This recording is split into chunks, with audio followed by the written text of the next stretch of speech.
कृष्णाय वासुदेवाय हरे परमात्मने प्रणतः क्लेशनाशाय गोविंदाय नमो नमः। आप सभी अध्येताओं का आज की ऑनलाइन कक्षा में स्वागत है। आज से हम प्रौढ़ मनोरमा का अध्ययन प्रारंभ करेंगे, जो आपके शास्त्रीय प्रतिष्ठा प्रथम वर्ष का प्रतिष्ठा का प्रथम पत्र है। तो आज से हम इसका प्रारंभ करते हैं मंगलाचरण से। तो ग्रंथादो ग्रंथ मध्ये ग्रंथांते च मंगलम समाचरेत, ऐसी हमारी शिष्ट परंपरा है। किसी भी ग्रंथ की निर्विघ्न पूर्णता के लिए ग्रंथ के प्रारंभ में, ग्रंथ के मध्य में और ग्रंथ के अंत में मंगलाचरण करने की हमारी परंपरा रही है। तो उसी का पालन करते हुए प्रौढ़ मनोरमा के ग्रंथ के जो ग्रंथकार हैं वह पहले मंगलाचरण का आचरण करते हैं, और मंगलाचरण का आचरण करते हुए कहते हैं कि ध्यायम ध्यायम परम ब्रह्म स्मारम स्मारम गुरोर्गिरः सिद्धांत कौमुदीम व्याख्याम कूर्मः प्रौढ़ मनोरमाम। ध्यायम ध्यायम परम ब्रह्म, परात्पर ब्रह्म पर ब्रह्म का स्मरण करके, और स्मारम स्मारम गुरोर्गिरः, अपने गुरु के वचनों को पुनः पुनः स्मरण करके, सिद्धांत कौमुदी व्याख्याम, सिद्धांत कौमुदी की जो व्याख्या है। यह प्रौढ़ मनोरमा कैसा ग्रंथ है? तो प्रौढ़ मनोरमा जो है व्याख्या ग्रंथ है। सिद्धांत कौमुदी की व्याख्या के रूप में इसका प्रणयन किया गया है। तो यह क्या है? व्याख्या ग्रंथ है, सिद्धांत कौमुदी की व्याख्या है। तो सिद्धांत कौमुदीम व्याख्याम कूर्मः प्रौढ़ मनोरमाम। तो परब्रह्म का बार बार ध्यान करके और गुरु के वचनों को पुनः पुनः स्मरण करके मैं भट्टोजी दीक्षित सिद्धांत कौमुदी की व्याख्या प्रौढ़ मनोरमा की रचना करता हूँ। यह आपके मंगलाचरण का भावार्थ हो गया।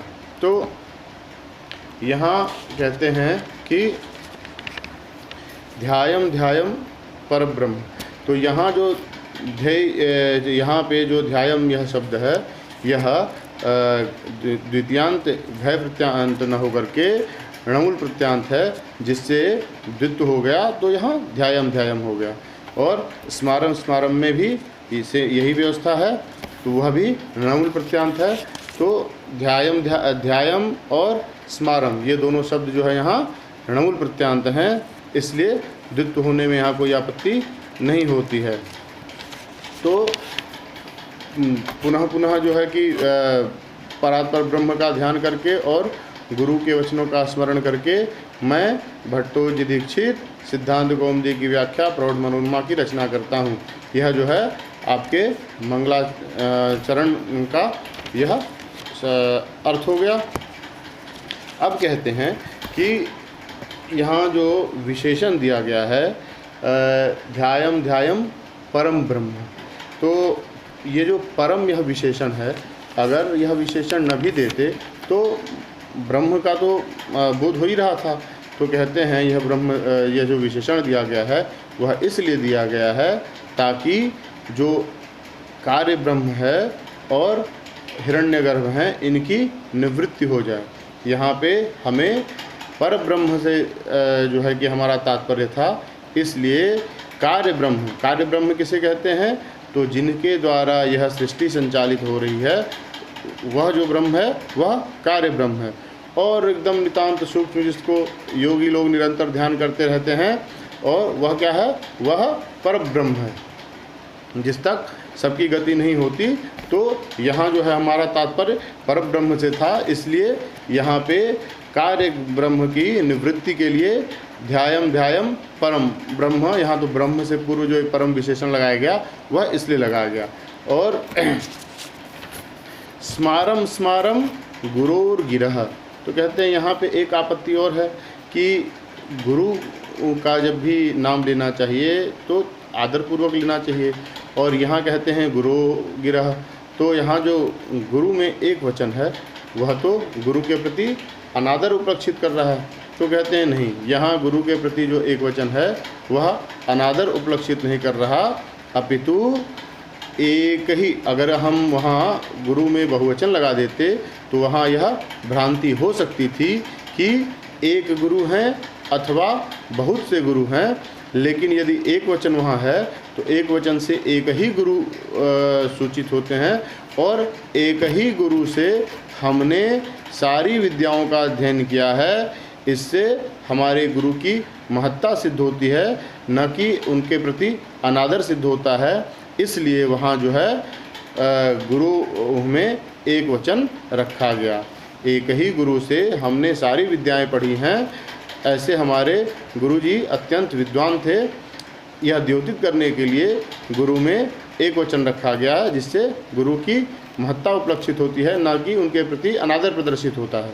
तो इसलिए गुरु गिरह में एक वचन रखा गया।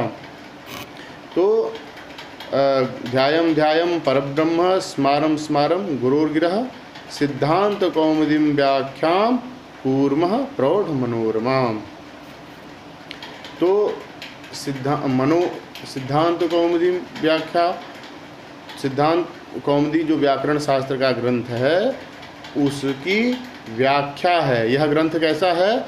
सिद्धांत कौमुदी जो व्याकरण शास्त्र का ग्रंथ है भट्टोजी दीक्षित का ही यह ग्रंथ, उसकी विस्तृत व्याख्या है। और मनोरमा की व्युत्पत्ति कैसे होगी? तो मनोरमा की व्युत्पत्ति है रमयति इति रमा। इसमें रम से नंदिग्रही पचादिभ्यो लुण्डि नचः से जो है कि अथवा मूल विभुजादिभ्य क से क प्रत्यय कर देंगे अथवा उससे अच प्रत्यय कर देंगे, दोनों में बचेगा अ। रम की निष्पत्ति हो जाएगी, स्त्रीत्व की विवक्षा में टाप होकर के रमा बन जाएगा। और प्रौढ़ मनसाम रमा इति प्रौढ़ मनोरमा, यहाँ षष्ठी समास होकर के प्रौढ़ मनोरमा यह सिद्ध हो जाएगा। तो सिद्धांत कौमुदीं व्याख्यान कूर्मः प्रौढ़ मनोरमा। तो अब यहाँ एक और आक्षेप होता है कि इस मंगलाचरण श्लोक में भट्टोजी दीक्षित ने कहीं भी अपने नाम का तो उल्लेख किया नहीं है। तो फिर यह जो हम अर्थ करते हैं कि परात्पर ब्रह्म का पुनः पुनः ध्यान करके और गुरु के वचनों का पुनः पुनः स्मरण करके मैं भट्टोजी दीक्षित सिद्धांत कौमुदी की व्याख्या प्रौढ़ मनोरमा की रचना करता हूँ। यह भट्टोजी दीक्षित शब्द का जो हम यहाँ समावेश करते हैं वह कहाँ से आया?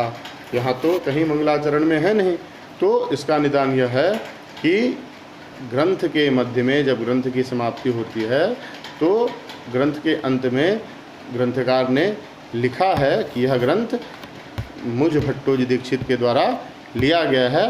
तो वहीं से जो है हम भट्टोजी दीक्षित इस शब्द का यहाँ पे वो ले आते हैं उसको। तो इसलिए यहाँ अर्थ हो जाता है कि पुनः पुनः परात्पर ब्रह्म का स्मरण करके गुरु वचनों भगवान परब्रह्म को बार बार ध्यान करके और गुरु के वचनों का पुनः पुनः स्मरण करके मुझ भट्टोजी दीक्षित के द्वारा यह सिद्धांत कौमुदी की व्याख्या रूपी जो यह ग्रंथ है प्रौढ़ मनोरमा वह लिखा जा रहा है।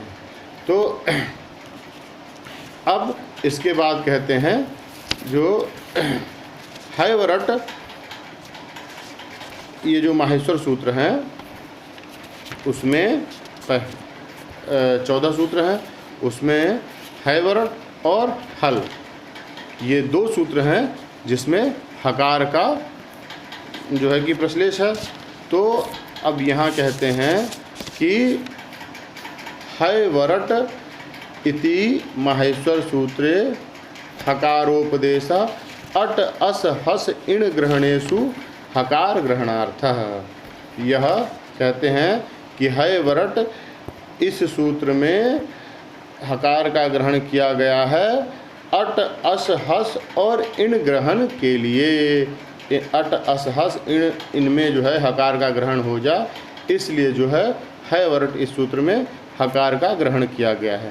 तो ये तो उत्तर है तो प्रश्न क्या है, पहले तो पूर्व प्रश्न होना चाहिए। तो प्रश्न की जिज्ञासा, तो यहाँ क्या दिक्कत है, यहाँ है कि जो 14 माहेश्वर सूत्र हैं वहाँ सारे सूत्रों में प्रत्येक स्वर अथवा व्यंजन का ग्रहण एक एक बार है, लेकिन हकार का जो ग्रहण है वह हैवर्त यहाँ और हल इस सूत्र में 2 जगह है। तो वहाँ एक जिज्ञासा उठती है कि हकार का जो ग्रहण है वह माहेश्वर सूत्र में 2 बार क्यों किया गया। तो यहाँ ग्रंथकार की पद्धति है कि वह उत्तर देते हुए चलते हैं, जिससे कि प्रश्न उत्तर से ही प्रश्न का यहाँ ज्ञान हो जाता है। इसलिए यहाँ उत्तर जब वो देते हैं कि हैवर्त इति माहेश्वर सूत्रे हकारोपदेशा अट अस हस इण ग्रहणेषु हकार ग्रहणार्थ, उससे यहाँ पता चल रहा है कि इनके मन में जिज्ञासा थी कि हैवर्त इस सूत्र में हकार और हल इस माहेश्वर सूत्र में हकार का 2 बार ग्रहण किया गया है। इसलिए किसी भी अध्येता के मन में यह प्रश्न हो सकता है कि हकार का ग्रहण 2 बार क्यों किया गया। इसलिए उसका उत्तर देते हुए कहते हैं कि हकारोपदेशः अट हस अस इण ग्रहणेषु हकार ग्रहणार्थः। कहते हैं कि हैवर्त इस माहेश्वर सूत्र में हकार का उपदेश इसलिए किया गया है कि अट अस हस और इण प्रत्याहार में हकार का ग्रहण हो जाए।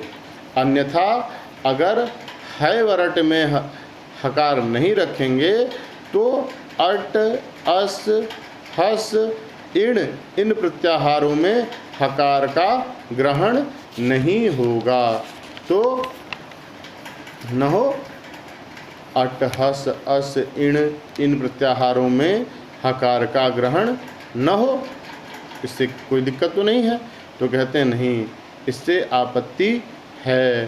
कहते हैं कि अगर हैवर्त में हकार का ग्रहण नहीं करेंगे तो अगर अट अस हस इण प्रत्याहारों में फिर हकार का ग्रहण नहीं हो पाएगा, और अगर इनमें हकार का ग्रहण नहीं हुआ तो अट में हकार का ग्रहण न होने के कारण अर्हेण में अट के व्यवधान रहने पे भी जो णत्व होता है वह नहीं होगा, क्योंकि हकार का ग्रहण फिर जो है कि अट प्रत्याहार में होगा नहीं, और उसके व्यवधान रहते अर्हेण में फिर णत्व नहीं हो पाएगा। और कहते हैं भो भगो अघो पूर्वस्य योषी। इस सूत्र में जो देवा हसंती, यहाँ जो रेफ को जो यत्व हो गया और उसका जो लोप होता है वह अस परे रहते रो को रेफ को यत्व नहीं हो पाएगा। और देवो हसती